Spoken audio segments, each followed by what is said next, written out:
কুমিল্লাকে বিভাগ ঘোষণা করবে বিএনপি ক্ষমতাতে আসলে। এটা আমি মানিয়ে নিতে পারিনি, আপনি কি মানিয়ে নিতে পারবেন?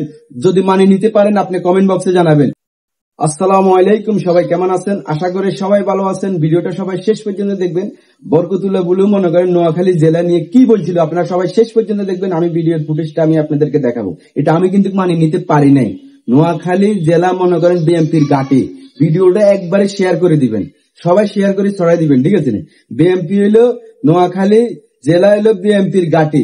উনি আমাদেরকে বিভাগ দিবে না, উনি মনে করেন আপনার কুমিল্লাকে বিভাগ ঘোষণা করবে বিএনপি ক্ষমতাতে আসলে। এটা আমি মানিয়ে নিতে পারিনি, আপনি কি মানিয়ে নিতে পারবেন?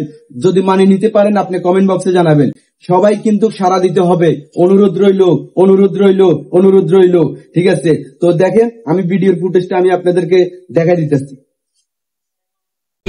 কুমিল্লা, আমরা কুমিল্লার গণমানুষের দাবি কুমিল্লা বিভাগ, আমরা সে দাবির সাথে সহমত পোষণ করি।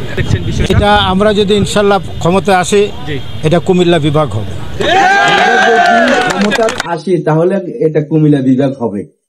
তাহলে দেখেন আওয়ামী লীগ ক্ষমতার থাকতে আমাদের ওবায়দুল কাদের মনে করেন আপনার কোন সময় এগুলা বলে নাই, কোন সময় এগুলা বলে নাই।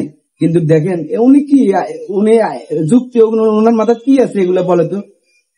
এ কি বলছিল এগুলো? এটা ওনার মাথার যুক্তি আছে? এটা বিএনপির ঘাঁটি হইলো মনে করেন নোয়াখালী জেলা, ওনার একটা বিএনপির বড় একটা নেতা, ওনার মুখে এটা কিন্তু মানায় নাই, ঠিক আছে?